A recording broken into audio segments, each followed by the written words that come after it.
It doesn't take much for one to sink, a cry for help, and going first. Those are three things on my mind here this morning. So first, it doesn't take much for one to sink.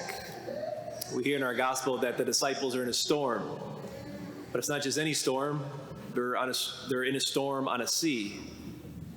And in the Bible, in ancient times, the sea always represented chaos, disorder, confusion, danger, because the sea was big. See, it's still big, unknown, it's scary. There's things that lurk under the waters that are big enough and scary enough to bring you down. Life with all its complexities is big, it's unknown, and there are a lot of things in life that are around the corner that are big enough and scary enough to bring you down under. Note that when Matthew's describing the account here, there's almost like this personification of the winds and the waves. It doesn't just say that the waves simply beat against the boat. The text says that they were being tossed about by the waves. The Greek literally says that they were harassed by the waves. The winds, it says, were against them. There's this personification. Who's here that's never, at least one point in their life, felt like they've had so much up against them, or felt harassed by something or a series of things that have come up in life to the point where you felt that you were sinking? There's not a single person in this church this morning that does not have that experience at least once in their life. Because humanity is broken. And it doesn't take much for broken things to take on water and to sink.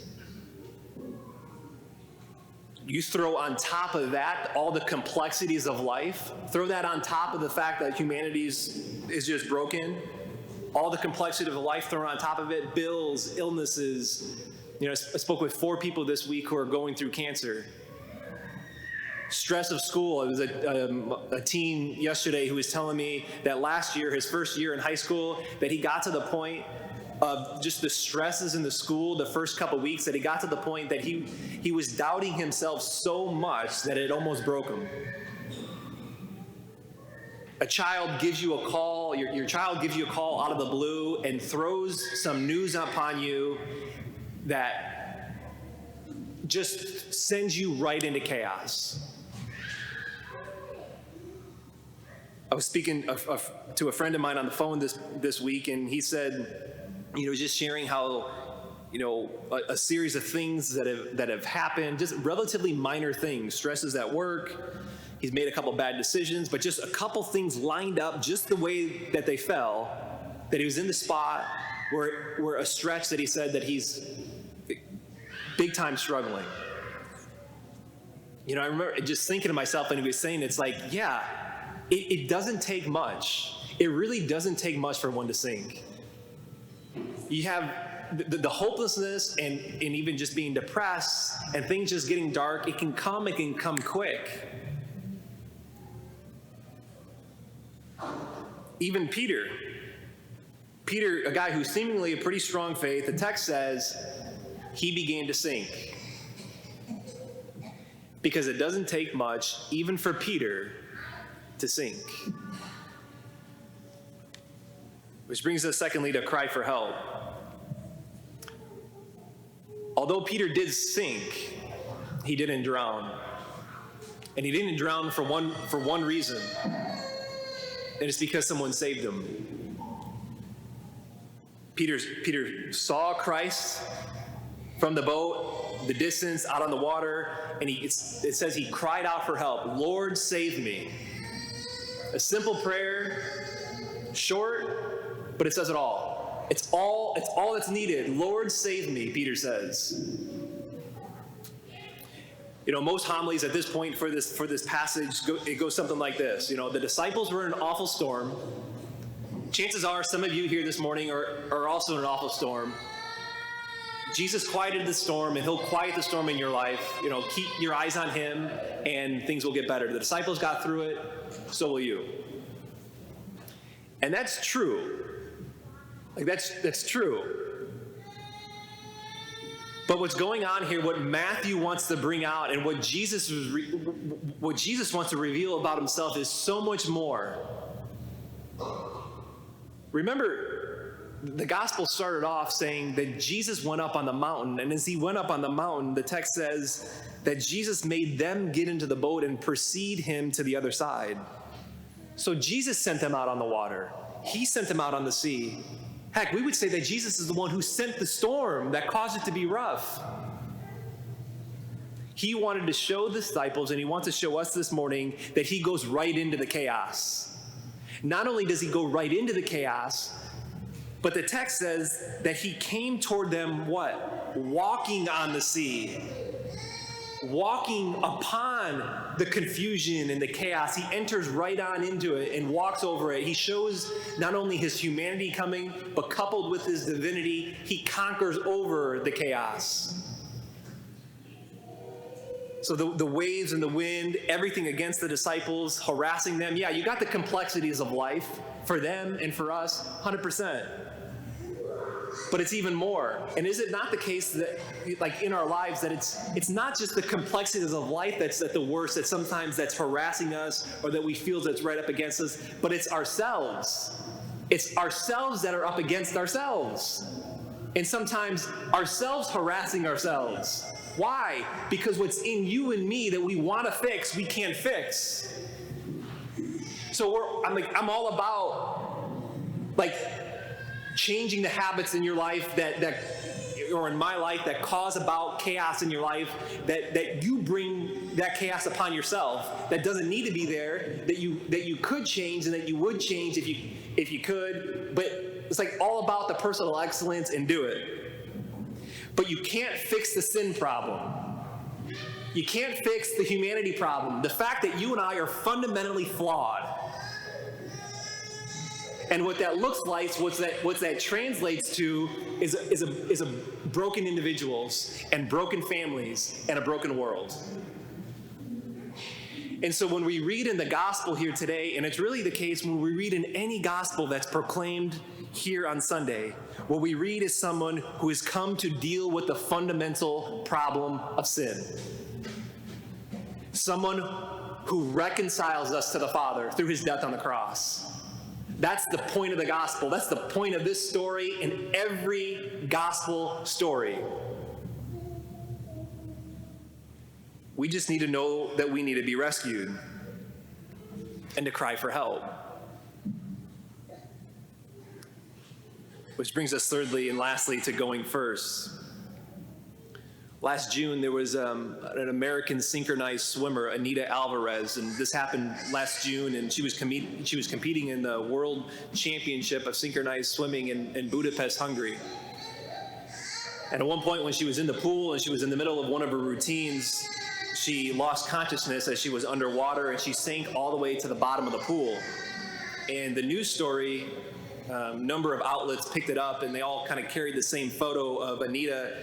Must have been a good 10, 15 feet deep was the pool. And the photo just had Anita there with nothing but her, this figure on the bottom of the pool, and all this blue water on top of her. And Anita's there on the bottom of the pool, not laying completely flat, but her knees are on the bottom of the pool, and her body's just hanging forward, her head down, and her arms are just limp there. Her coach, Andrea Fuentes, scanned as she was up on top watching. She noticed that Anita was down in the pool longer than she ought to be, and she scanned the deck of the pool. She made a split-second decision. She dove in to save Anita's life. When asked afterwards, how'd you know, with the lifeguards around, how'd you know to jump in so quick? And her response was, nobody was going in. The lifeguard, no one was going in.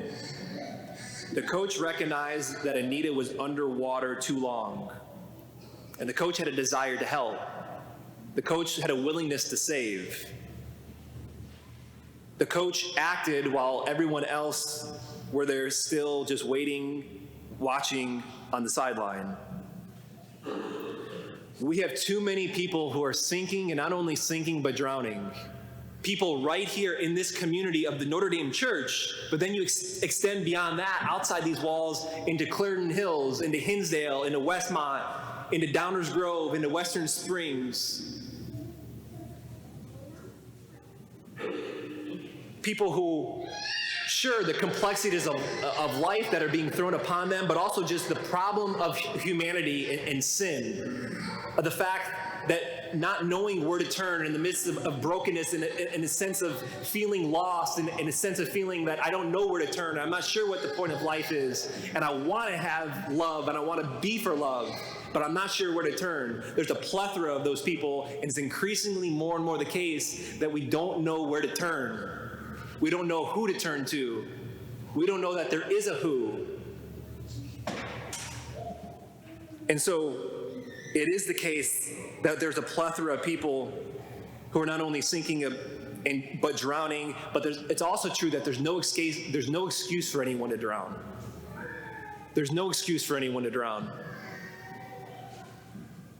That's why we run the rescue project here. We'll begin the rescue project again here in a few weeks in September. And we run it primarily for two reasons.